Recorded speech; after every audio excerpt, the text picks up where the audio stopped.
angsten. Så nå må jeg høre, har dere prøvd på noe i natt? Så du har jo fortsatt ok i albuen din? Ja, men du må gjøre det litt til. Du må gjøre det litt til, Ja, litt tilbake. sikkert det. Ja. Altså med Men smerte. jeg har ikke fått det tilbake, sånn nå. Nei. Det har jeg ikke. Nei. Og det er veldig interessant at av og til så ser det ut som, selv om du gjør det på smerte, så ser det ut som det blir permanent. Det er helt merkelig. Så liksom mot all sunn fornuft at dette der skal virke, synes jeg da. Og det er derfor jeg var så kritisk til det, at jeg ikke ville prøve det i hele tatt. Så, men spesielt dere som kanskje bruker det litt grann, dere må si fra hvis dere kommer på noen gode opplevelser som dere har hatt med dette der. Altså du stimulerer visse punkt for en avslappning og kobler den til setningen. Og den setningen blir så viktig. Det er der kunsten ligger. Kunsten ligger ikke i punkter, kunsten ligger i hva du sier. Så en får det veldig bokstavelig, akkurat det en sier. Sånn, hvis du sier denne tinnitusen, så vet ikke hjernen helt hva han skal ta, så da tar han den ene lyden. Så er det denne pipinga, så tar han pipinga, så er det denne susinga, så tar han susinga. Den allergien som vi prøvde på et kurs, hun hadde moderat epleallergi og veldig pæreallergi. Så da tok vi eple første dagen, kløing fra ganen nedover halsen når jeg spiser eple. Etter det så kunne hun spise eple så mye hun ville. Så tenkte jeg, kanskje det har generalisert seg til pære også, at alle allergiene er vekke. Og så neste dag så hadde jeg kjøpt pære da, så tok han en smak på pære og sånn, det var ikke så sterkt som det hadde vært omtrent halvparten, men han kjente det fortsatt med en gang at det begynte å klø. Og så tok vi kløing fra ganen og nedover halsen når jeg spiser pære. Så bare de 3 ordene som var forskjellige. Når jeg spiser pære, blir 4 ord. Banka på det, ta den da, og så kunne hun spise pære uten problem. Så bare det forskjellen på å si eple og si pære, det var nok til at den virker på den ene, men ikke på den andre.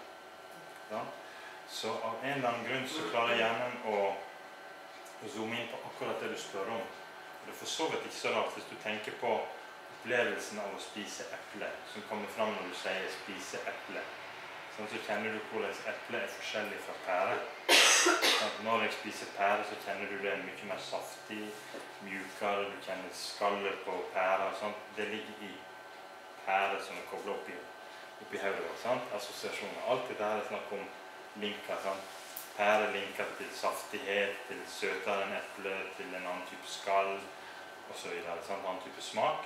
Så når du sier pære, så kobler hjernen pære, pæresmak, avslappning. Pæresmak, avslappning. Sant? Eller som vi kan si at det er parasympaticus stimulering. Parasympaticus er denne avslappning når alle systemer er rolige, når en søv og så videre. Men sympaticus, det vil være typisk som angstreaksjon, panikk, voldsom allergi og så videre. Det er når forsvarssystemet kommer opp. Så altså kobler det seg sammen. Altså emosjonell frihetsteknikk, som da egentlig, hvis den tenker over det, så blir det en kognitiv atferdsteknikk. Kobler tanken til avslappning. Rask, systematisk desensitisering, egentlig. Og så EFT Light, mest spiselig. Det er bare å ta håndpunkter, som jeg sa. At dere bare bruker, bare skyver fingeren under tommelfingeren, og til slutt så får dere tommelfingeren på. Og det var den gruppa i Australia som hadde laget den første forskningen på dette her, som kom på det. Det kan være litt travelt å sitte der og liksom måtte gå gjennom hele greiene for hvert et problem som pasientene har. Så sa de, vi kan heller sitte og bare diskutere problemet. Så ja, du er veldig bekymret for ungene dine, hva som skal skje med ungene dine. Ok, men da sitter vi sånn. Mens du skal snakke om ungene dine, alt du er bekymret for når det gjelder ungene, så ta og så gjør den denne med fingrene. Sånn at du får roen koblet til hvert aspekt ved ungene. Så dette her med aspekt er viktig. Du får akkurat det du spør om. Og der var det en som var veldig interessant. Jeg kommer alltid til å huske henne. Hun tente veldig på teknikken, og hun brukte hele teknikken da. Hun pleide ikke å like å gå i sånn 40-årslag, 50-årslag og sånne ting. Så hun var invitert til et 50-årslag. Og så tenkte hun, nå skal jeg bruke den teknikken. Orker ikke gå i 50-årslag, orker ikke gå i 50-årslag, orker ikke gå i 50-årslag. Gruer meg for å gå i 50-årslag, gruer meg for å gå i 50-årslag. Ok, jeg gjorde dette noen runder. Til slutt så følte hun, nei, Jeg gruer ikke meg lenger for å gå i 50-årslag, og hun kjøpte gaver, pyntet seg og sminket seg og alt. Kom seg i 50-årslaget. Jeg glemte å banke på, orket ikke å være i 50-årslag. Og det var like galt som å komme seg dit. Så hun fikk akkurat det hun spurte om, men hun hadde ikke programmert seg for å være i 50-årslaget. Hun måtte bare gå henge. Men akkurat det å komme seg dit var null problem. Så husk på den historien, for jeg husker det kan være veldig spesifikt. Av og til så er det litt heldig at det generaliserer seg, at det sprer seg til mange ting. For eksempel hvis den gjør det på en par-tre traumatiske opplevelser som er ganske typiske, så kan det spre seg til alle de andre, sånn at alle andre dette som en slags domino. Men som regel så får en akkurat det som en sier i setningen. Det er akkurat det som går vekk, og ikke så veldig mye av det andre. Største problemet ellers er det at folk er for generelle. De sier, jeg føler meg så deprimert, føler meg så deprimert, føler meg så deprimert. Og det kan godt hende, da blir det så vidt det som å skyte inn i en høystak, sånn at du finner ikke noe, du treffer ikke noe særlig. Da er det bedre å si, føler at jeg ikke er verdt noe, eller føler at jeg ikke klarer noe, føler at jeg ikke klarer noe tilbake til det. Så det går mer enn det spesifikke. Men alt har sine unntak. Det var en som plutselig skrev en e-post til meg. Tusen takk for at han hadde sett denne videoen der jeg sitter og banker. Han hadde gjort dette der, han hadde gjort det hver dag, og er så deprimert. Og det beste han hadde vært borti. Han hadde prøvd vanlig kognitiv terapi også, og dette her var mye, mye bedre. Da hadde tatt seg en sånn liten runde når han begynte å føle seg litt trist, så kom humøret opp igjen. Det høres, som sagt, det høres typisk sett for godt ut å være sant. Så dere må bare prøve dette her ut for dere selv. Og alle har jo et eller annet dere kan prøve det på, har ikke dere det? Til og med psykologiske ting. Det er ikke så perfekt, er det ikke det? Okay. Men var det dere to, hvem var det som pleier å bruke det? Var det du det? Nei, ja. Hvordan pleier dere å bruke det? Bruker det en-til-en-samtaler. Jeg brukte mest for angst. Spesifikke ting som det er redd for, ja. Det er mye mer for. Da får du det til å si, jeg er så redd for, og så banker deg. Ja, og så var det jeg som skulle ut og reise, som begynte seg skikkelig. Ja, du fikk den ned og reiste, ja. Ja, sant? Det er så kjekt. Altså, den der teknikken, selv om jeg har drevet med sånne kjappe teknikker i 20 år, så allikevel så er den der blitt min favoritt. For jeg synes det er så spennende å se om det virker. Det er ikke sikkert det virker, det er litt sånn gambling, men som regel 70-80% så kikker det inn, og jeg blir overrasket, og pasientene blir overrasket. Så det er veldig morsomt å drive terapi når en kan denne der. Og spesielt hvis en har smertepasienter som ikke kunne ha gjort noe med tidligere, og så plutselig kan de få kontroll over smertene sine, og da kan en begynne å gjøre noe med depresjon.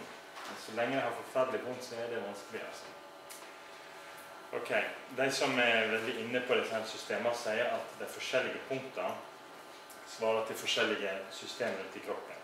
At tommelen er lunge, pekefingeren er tarm, og da tenker vi, åja, lunge og tarm, passer jo bra for angst, sant?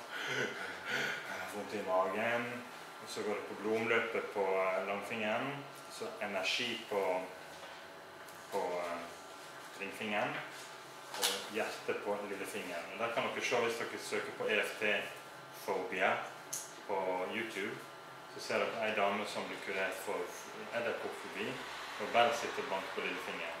Sitter bare sånn, og ser på edderkopper, og tenker på edderkopper, til slutt så får hun en sånn stor tarantell etter å krype på armen sin. Ja. Men hun bruker bare den, for hun fikk liksom utslaget på hjertet, veldig hjertebank når hun fikk sitte der. Her er den plansjen som dere kan printe ut, og så når dere laster ned den PowerPoint-greiene, så ligger jo alle disse der på rad. Så kan dere bare trykke Ctrl P, og så velge slide. At dere skal trykke bare den sliden, så får dere på en hel side. Så kan dere plastifisere og gi til pasienter og så videre. Eller, vi skal ta sånn at dere får denne her litt permanent. Så skal vi ta og tegne det opp. Sånn at dere kan tegne på pasientene, og så har dere så kanskje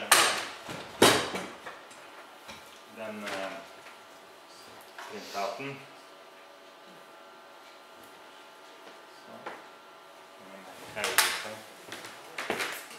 Så nå kan dere godt tegne det som jeg tegner, for jeg pleier å tegne en sånn kjapp versjon av for å skjønne alle klarer å tegne i en bok til en pasient. Sant? Jo mer krøkkete dere er til å tegne, jo bedre. Så slapper de av. Ja, terapeuten din tør å gjøre sånne ting selv om hun ikke er så flink å tegne, så da kan jeg i hvert fall gjøre det. Ok, så da tegner jeg først. Først skal vi ha det punktet der, sånn. Så da tegner jeg en hånd. Og så det punktet der. Sant? Og det er den der aksepterer eller godtar jeg med seg fullstendig. Godtar. Ok, ganger 3.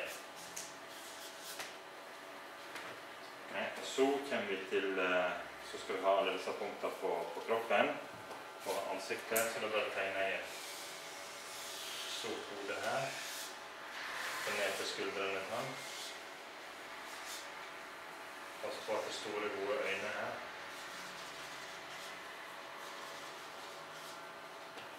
Så da var det innerste på øyenbrynet sånn. Kryss der, og så var det på siden av øyet, så var det under øyet, så var det under nesa, så var det under munnen. Ja, skikkelig alien. Ok, og så var det på kragebeinet akkurat på siden der, og så var det under armen. Der har vi alle de standardpunktene. Og så tegner jeg hånda for seg da, og tommelfingeren øverst.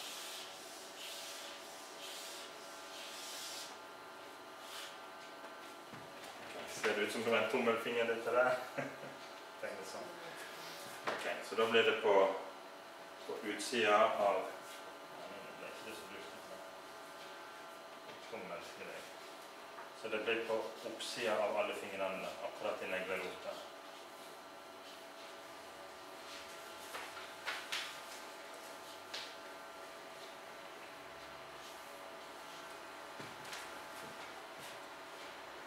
Ok, så der har vi alle fingerpunktene. Altså, under, over, her, så nede, altså sånn.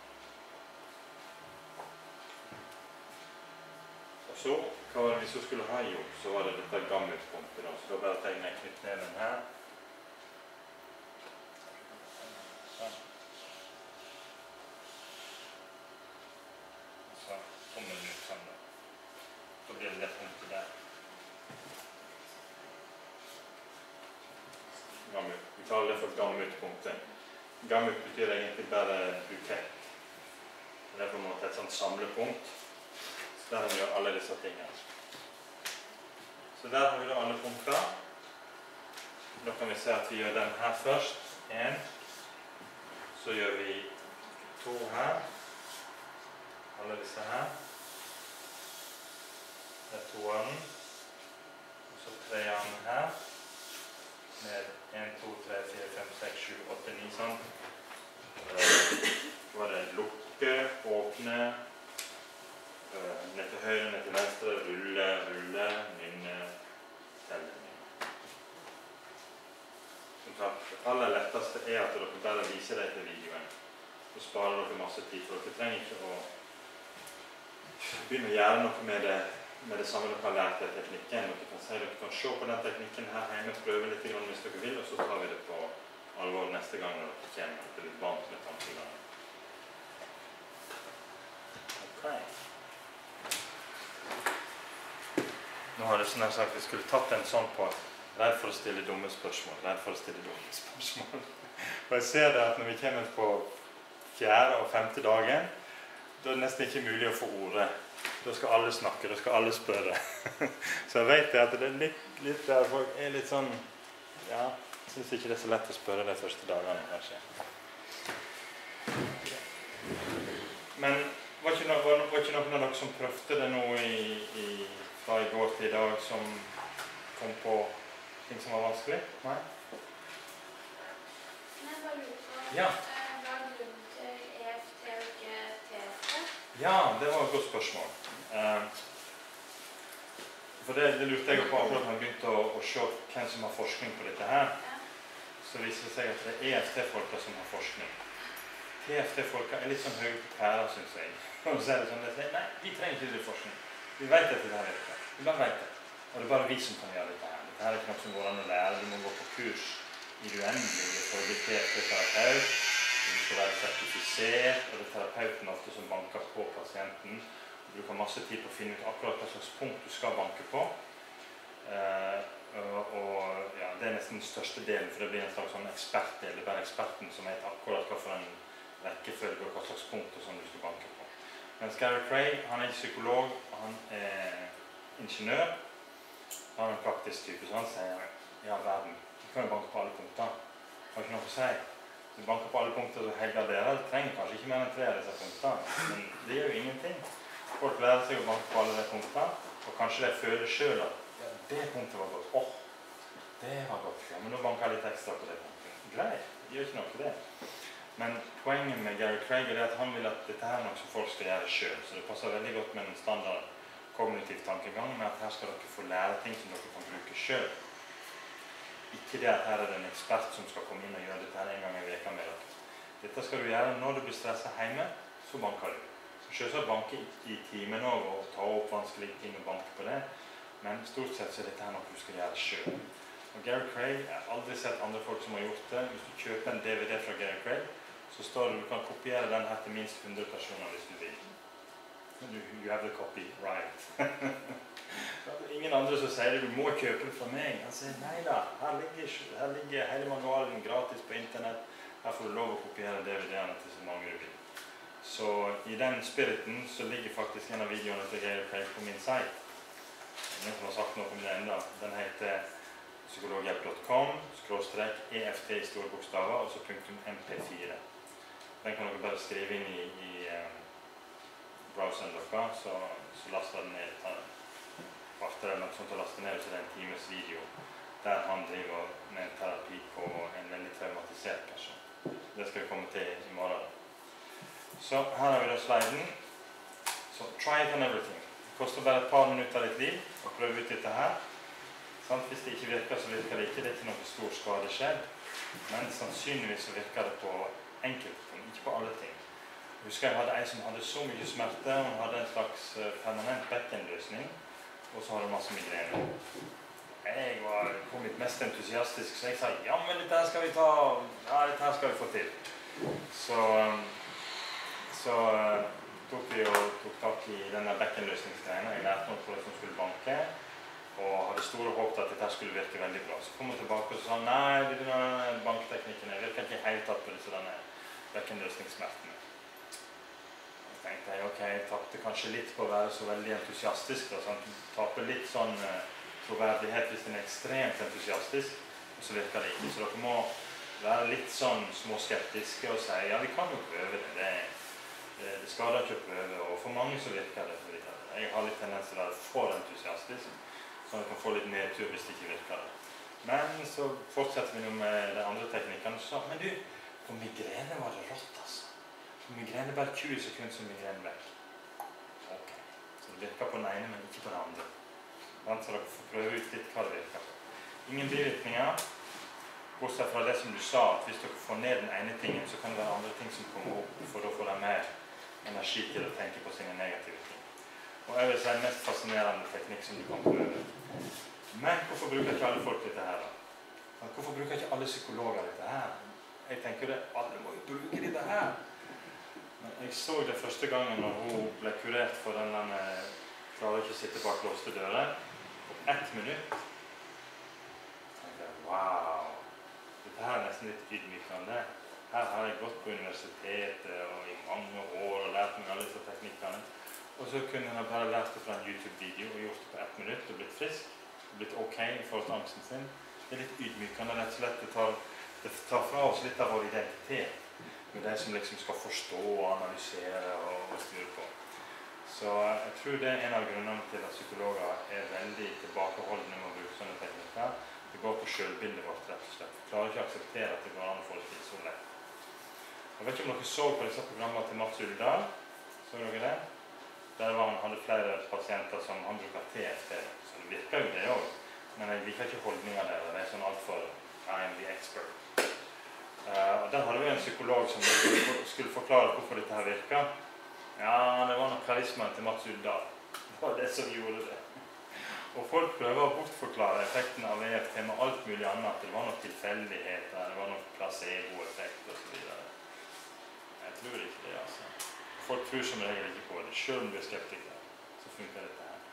Selv om det er på en måte, nei, det der tror jeg ikke på, altså. Og så bare, så kikker det inn. Det var litt sånn med deg, var det ikke det? Du hadde ikke så mye tro på at smerten skulle gå vekk. Nei. Nei. Det Sant? Det virker for rart at det skal kunne gå an. Og jeg må si at jeg er skeptisk hver gang jeg prøver på en smertepasient, så er jeg skeptisk til at nei, det tror jeg ikke virker. Så kan det gå litt i bølger, og av og til så får det veldig effekt av det, av og til så får det ikke effekt av det. Gary Craig sier det at det kan være litt sånn environmental toxins. Hvis du drikker for mye kaffe, hvis du røyker for mye og så videre, så kan det ødelegge litt grann. Hvor skriver du Gary Craig? Er det C-R-A-I-G? Ja, C-R-A-I-G, ja. Craig. Og apropos røyking, jeg ser at en del av dere som røyker, det kunne dere prøvd på.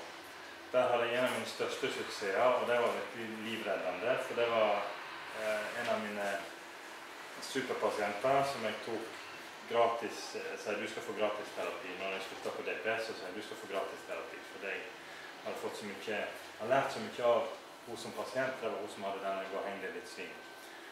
Hun holdt på å røyke seg i hele, hadde kols og røykte 40 om dagen. Hadde vel bare 40% lungekapasitet igjen da. Tenkte jeg, dette går ikke bra, jeg må prøve å få henne til å slutte å røyke. Så da hadde jeg til og med gitt henne denne endelig ikke røyker på audiobok. Jeg hadde gitt henne en MP3-spiller med audioboka, sånn at hun skulle slippe å sette CD-en inn. Nei, det hjalp ikke helt da. Og så sa jeg, ok, men hva hvis du prøver på dette røykesuget, når du virkelig har lyst på en røyk. Så bare prøve å få ned suget med denne. Ja. Hva skal du si da? Kan jeg si dette røykesuget? Dette røykesuget? Sånn, for da har du assosiasjonen til hvordan røykesuget føles. Sant? Ja. Så den følelsen av røykesuget blir da koblet til parasympaticus, til den roen. Sant? Altså det tar ned akkurat den sugfølelsen. Hun gjorde dette der, og på første dagen aldri røykt mer. Og par-tre ganger måtte bruke det mot sug, og så var det over. Det var jeg som røykte 40 om dagen. Så det var helt merkelig effektivt. Altså. Og etter det så var hun veldig keen på å bruke det på alle de psykiske tingene sine også. Så hun holder seg veldig bra med å banke når hun blir for stresset. Og som sagt, røyking gikk på, jeg tror det var tre ganger som hun var ferdig med røykesug. Gud, det er bare å gjøre det med en gang. Ja, du må bare prøve. Men jeg vet ikke hvor mange jeg har hatt på disse kursene der sier, ja, men du røyker jo, du skal jo ut og røyke for pause, bortkastet luft, hadde sånn jeg sagt. Nei, jeg har ikke lyst til å bli kvitt det. Det er så mange som sier, nei, det tar vi en annen gang. Det er noe kos. Kan du banke det tilbake? Sånn at du får lyst til å røyke igjen? Ja, kanskje det. Sånn at du helst røyk? Klarer ikke å festrøyke lenger. Ja, ok, så nå går vi over på litt andre ting. Se om vi klarer å gjøre oss ferdig den første timen her med angsten, og så går vi over på depresjon. Panikkangst, når de beste ikke orker mer. Husker dere det? Han psykiateren som skrev den der. Bare den titelen gjør noe med oss. Så er det ofte det beste her i verden som får panikkangst spesielt. Angst generelt er ofte veldig pliktoppfyllende flinke folk. Spesielt panikkangst, det er det ressurssterke blant oss som får veldig ofte. Leger, psykologer, sykepleiere, lærere, forretningsfolk. Det er panikkangst nummer 1. Hjelpepleiere og alle sånne pleiere har en tendens til å få dette der, for de har en tendens til å offre seg. Og i alle de som jeg har behandlet mot panikkangst, så har det vært en overbelastning. Så de har brent sitt lys i begge ender, de har hatt full jobb, kjørt unger hit og dit, hatt styreverv og korps og jeg vet ikke hva. Sliter seg aldeles ut, tar gjerne en ekstra utdannelse på si og så videre. Sliter seg ut, begynner å få vondt i ryggen, få vondt i skuldrene, få vondt i magen, begynner å gå til legen med alle mulige ting. Nei, finner ingenting, men tar ikke hintet om at det kanskje stresser litt for mye. Ok, hva som skjer til slutt? Bow! Får et panikkanfall, gjerne på et shoppingcenter eller et eller annet sånt. Tror jeg kommer til å dø av det, og blir veldig innesittende for å si det sånn. Sykmeld, slutter med alt det jeg er med på, for det kommer seg ikke ut døra nesten. Okay, så kroppen får denne hvila som den trengte. Så på mange måter så ligner dette her på smerte. Sant? Har du vrikket foten, så får du vondt når du stiger på den. Ok, slutt å stige på den foten et par veker. Til dette her har blitt bra, så begynner den å stige på den igjen. Det som er problemet med panikkanfall for de aller fleste, det er at det er så skremmende å få det, at det da ikke kommer seg i gang igjen. Det begynner å unngå å gå på shoppingsenter, unngå å gå ut, og så videre. Så, diagnosen er at dette skal være som lyn fra klar himmel. Det er ikke folk som har hatt angst hele sitt liv som får panikkanfall. Det er som regel folk som aldri har hatt noe problem med dette. Og så plutselig så får de et anfall. 3 av 13 symptom, så det er nesten alle kroppssystemer som kan være involvert. Det går mye på pust, på mage og så videre. Har vi alle symptomer her? Nei. Så begynner jeg å få angst for angsten. Det er veldig typisk. Og det er vel nesten alle angstpasienter som dere har. Og sier at de er så redd for å få det en gang til. De er så redd for å få det i situasjoner der det ikke passer seg. Ja? Så da begynner jeg å unngå situasjoner. Så jeg får angst for angsten, angst for å få et anfall til. Og det er helt utrolig hvor det kan styre folk. Du kan få folk til å ta tabletter i årevis. De sier nei, sist gang jeg sluttet så fikk jeg et sånt anfall, og nei, nå tar jeg det heller for resten av livet. Selv om det blir veldig dårlig av de tablettene, og veldig demotivert og trøtt og sånn. Jeg vil ikke ha det anfallet en gang til. Jeg tar det heller resten av livet. Så en begynner å unngå for enhver pris å komme i situasjoner der dere kan få disse angstsymptomer igjen. Så er dette her medisinsk. Det virker jo veldig medisinsk. Altså det er en veldig sterk kroppslig reaksjon som ikke ser ut som den har noe særlig psykologisk vesen. Og det trodde de faktisk frem til omtrent 1990 at panikkanfall i seg selv at det var ganske medisinsk. For det, hvis du gir pasienter et stoff som fører til at pulsen går opp, for eksempel natriumlaktat som man kan gi som drypp, så får panikkpasienter panikk. Men de som ikke pleier å få panikk, skjer ingenting. De kjenner, ja, hjertet mitt slår litt grann, men så what? Det er ingenting. Og det de fant ut etter hvert var det at her er det snakk om en sånn katastrofe-tankespiral. At, å nei, nå slår hjertet mitt. Å nei, det betyr nå får jeg et anfall igjen. Å nei! Ja. Tenker dere det? Hjertet slår litt grann, så tenker jeg, å nei, nå får jeg et anfall. Hva fører det til? Enda litt reddere, sant? Så da slår hjertet enda litt hardere. Og ja, var ikke det jeg sa? Jeg får et anfall. Kikker angsten opp enda et hakk, og hjertet slår enda hardere. Ja, nå er jeg sikker på at jeg får anfall. Og så går det i takken. Veldig kjapt og veldig intenst, og folk tror ofte at de kommer til å dø, eller at de kommer til å bli spinnhakkende gale av dette her. Dette her er galskap. Jeg skjønner ikke hva som skjer med meg. Så pulsen går opp når jeg får angst, puls enda mer opp når jeg får helt sikkert angst, og så videre. Og bare det å forklare dette til pasientene er terapeutisk i seg selv. Forklare at det er sannsynligvis en sånn katastrofespiral som blir sett i gang av et eller annet kroppslig symptom. Og noen av dere vet det, og tenker tilbake på angstpasienter som dere kanskje har hatt, så kan dere legge merke til at de er veldig oppmerksom på kroppen. Jeg vet akkurat, ja, det føles sånn, og da hadde jeg litt grann av det, og så hadde jeg litt grann av det, og nå begynner jeg å kjenne at det mører litt her, og det mører litt der. Skanner den kroppen sin hele tiden. Er på vakt mot hvert et lite signal på at her kan det komme et panikkanfall igjen. Så, hva blir behandlingen? Alle de andre angstteknikkene som dere har lært selvsagt, swish og eksponeringstrening og alt kan hjelpe mot panikkanfall. I tillegg til å dedramatisere og normalisere det, som vi kaller det, at det er bare adrenalin. Det er ikke noe farlig, det er ikke så veldig uvanlig, det er en av de beste jeg orker med, det er ofte ressurssterke, flinke, pliktoppfyllende folk som får det, så du er i en god kategori. Du er ikke i denne kategorien crazy. Ja? Du er et godt selskap, rett og slett. Og det er bare adrenalin. Og adrenalin er ikke farlig. Det er en del av dere som er sykepleiere som kanskje har et fløte adrenalin liggende klar hvis dere skal gi vaksine og sånne ting. Hvis noen får anafylaktisk sjokk, så er det ingenting som redder deg bortsett fra adrenalin. Så hvis pasienten holder på å gå helt i sjokk, adrenalin, eller de får helt lukket bronkia, ja, det er ingenting som åpner det som adrenalin.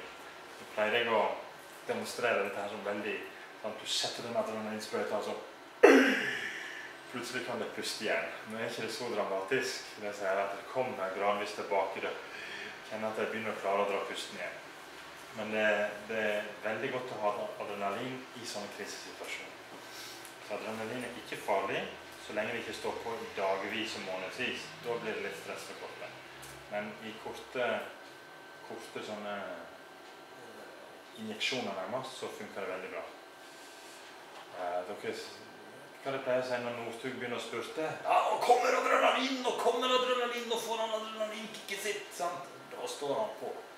Ok, veldig nyttig. Adrenalin kan gi oss utrolige krefter.